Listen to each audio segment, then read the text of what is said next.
লড়াইয়ের ওই ময়দানেতে যেতে তোমাকে হবে, প্রয়োজন সব রক্তটুকু জমিনে ঢেলে দেবে। লড়াইয়ের ওই ময়দানেতে যেতে তোমাকে হবে, প্রয়োজন সব রক্তটুকু জমিনে ঢেলে দেবে। তবুও তোমায় লড়তেই হবে, মানবে না পরাজয়। তবুও তোমায় লড়তেই হবে, মানবে না পরাজয়। বিপ্লব মানে জীবন দেওয়া, বসে থাকা নয়, সে কোনদিন আসবে না রে, করো যদি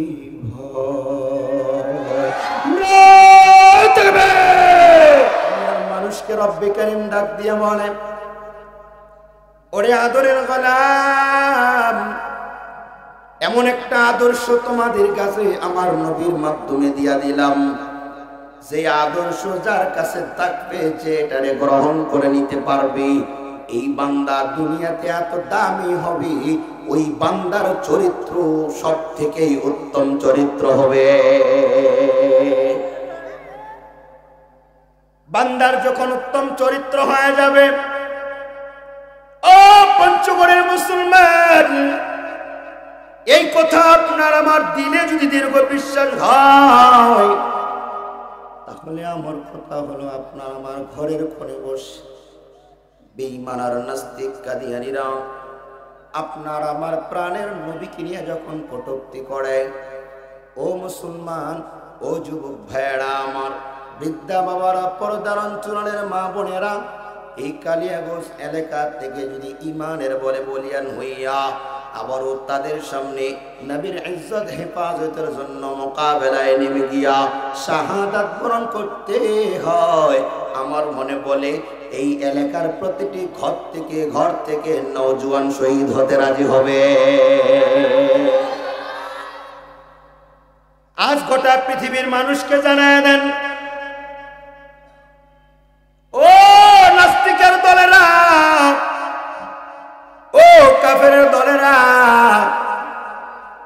তোমরা ভালো করে শুনে নাও আমার নবীর ব্যাপারে আল্লাহ কি বলেন।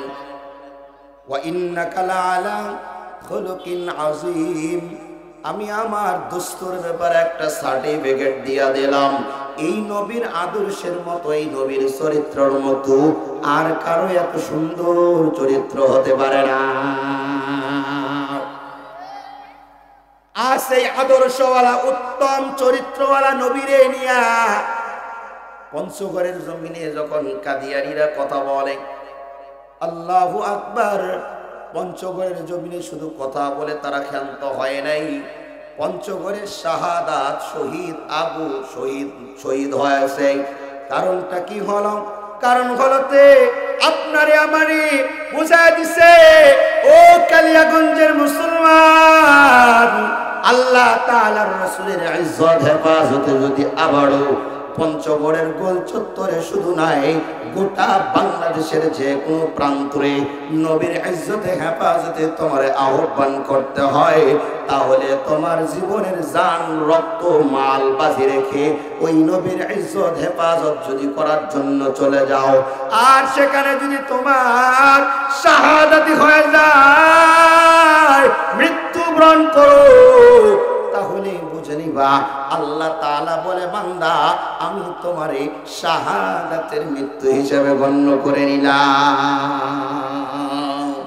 ঘরের কোণে বসে যদি কষ তসবিহ হাতে, কোরআন কেন লাঞ্ছিত ওই নাস্তিকদের হাতে। ঘরের কোণে বসে যদি কষ তসবিহ হাতে, কোরআন কেন লাঞ্ছিত ওই নাস্তিকদের হাতে।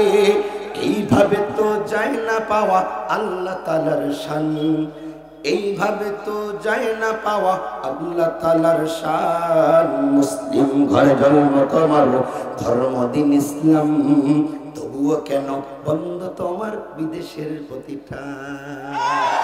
মুসলিম ঘরে জন্ম তোমার, ধর্ম দিন ইসলাম, তবুও কেন বন্ধ তোমার বিদেশের প্রতিষ্ঠান।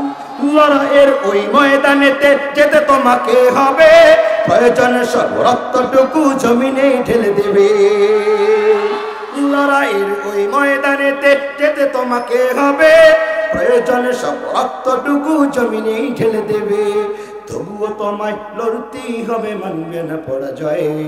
তবুও তোমায় লড়তেই হবে, মানবে না পরাজয়। বিপ্লব মানে জীবন দেওয়া, বসে থাকা নয়, সে কোনদিন আসবে না রে, করো যদি ভয়। এই এলাকার মুসলমান, এই ভয়টাকে কেটে উঠার জন্য আল্লাহর হাবিব সাল্লাল্লাহু আলাইহি ওয়া আলিহি ওয়াসাল্লাম জানায়া দেয়, ওরে আমার উম্মতের দল, আমি তোমাদের মাঝে একটা আমল দিয়ে গেলাম, যদি করতে পারো। বান্দা যখন হাঁটবা, যুবক যখন হাঁটবা, বৃদ্ধা যখন হাঁটবা, পর্দার অন্তরালের মা বোনেরা যখন হাঁটবে, রাসূল ডাক দিয়া বলে, লা তাকুমুস সাআতু হাত্তা ইউকালা আল্লাহ আল্লাহ। আমার কোন উম্মত যদি জমিনে হাঁটতে গিয়া, চলতে গিয়া, কাজে কর্মে সর্বহালাতে আল্লাহর নাম উচ্চারণ নেয়, আমি আল্লাহ তাআলা ওই বান্দার দিলের ভিতরে আমার নবীর আদর্শ ঢুকায়া দেয়। মায়ার নবী ডাক দিয়া বলে, আমার উম্মতেরা, আমি নবী যখন থাকবো না, হাজার হাজার বছর পর আমার আনেওয়ালা উম্মতরা দুনিয়ার জমিনে আগমন করবে। তারা তখন যদি ঈমান থেকে আলাদা হয়ে যায়, তাদের কাছে কাদিয়ানী নামের গোষ্ঠীরা এসে ঈমান হনন করতে চায়। আল্লাহ তাআলার রাসূল আপনার আমার জন্য দুইটা খুশখবরি দেয়। কিতাবাল্লাহ, আল্লাহ তাআলার কালামুল্লাহ, কিতাবাল কোরআন যার সিনার ভিতরে রাখবে, যে ধারণ করবে, কালামুল্লাহ কিতাব যে তার হৃদয়ে লালিত পালিত করবে। আল্লাহ তাআলা বলে দেয়, নবী আপনি জানায়া দেন, আপনার ওই উম্মতকে কোনো বেঈমান ঈমান থেকে আলাদা করতে পারবে না।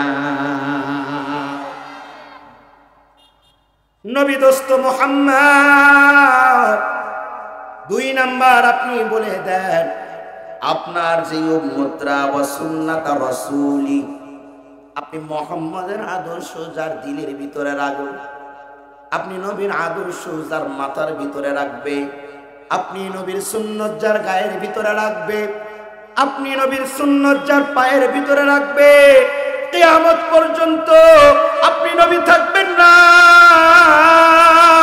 তবে আপনার আনিয়ালা উম্মতরা থাকবে। খবরদার নবী আপনি সবক দিয়া দেন, আপনার ওই উম্মতরা যদি আপনার সুন্নতকে মাথা থেকে পা পর্যন্ত নিতে পারে, আমি আল্লাহ ঘোষণা দেয়, ওই উম্মতকে কখনো কোনো বেঈমান ঈমান থেকে আলাদা করতে পারবে না। তাহলে এক নাম্বার হলো রাসূলের আদর্শ সুন্নাত, আর সিনায় রাখতে হবে কোরআন। এই কোরআন সিনায় কেমনে রাখবেন? আপনি আমি এখন মাদ্রাসায় গিয়া পড়তে পারবো না, দাড়ি পেকে গেছে, দাঁত পড়ে গেছে, বুকরা হয়ে গেছে, চামড়া ঢিল হয়ে গেছে। ওরে নবীর উম্মতের দল, আমার মায়ের নবী ডাক দিয়া বলেন, বল কর আল কুরআনা ফাস্তাযহারাহু ফাহাল্লা হালালাহু ওয়া হাররামা হারামাহু আদখালাহুল্লাহুল জান্নাহ ওয়া শাফাআহু ফি আশরাতিন মিন আহলি বাইতিহি কুল্লুহুম ক্বাদ ওয়াজাবাত লাহুন নার। আল্লাহু আকবার। আল্লাহর হাবিব আপনার আমার জন্য খুশখবরি দেয়, ও আমার আদরের উম্মতের দল, আমি নবী দুনিয়াতে থাকবো না, তবে তোমাদের ঘরে পরিবারের সদস্যের মধ্যে তোমাদের সন্তান প্রজন্মরা যখন আসে যায়, আর নিয়ত করো সন্তানটারে কোরআনওয়ালা বানায় দিবা, কোরআনের হাফেজ বানাবা, মাদ্রাসায় পড়াইবা, মক্তবে পড়াইবা।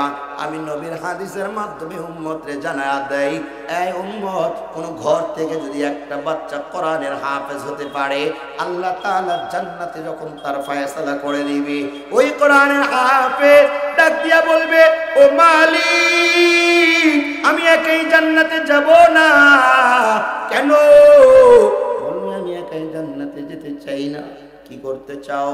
ডাক দিয়া বলবে, আল্লাহ, ওই যে আমার দেখভাল করনেওয়ালা আমার পরিবারের সদস্যর জাহান্নামের ফয়সালা কারি হয়ে গেছে, আল্লাহ তাআলা ডাক দিয়া বলবে, যাও যাও যাও, এমন জাহান্নামীর যাদের দরখাস্ত হয়ে গেছে তাদের 10 জনকে তুমি হাফেজ সাফায়াত করে করে আমি আল্লাহর স্থায়ী বাসিন্দার জান্নাতে নিয়ে যাও। এবার আপনারা বলেন মাদ্রাসা দরকার আছে না নাই?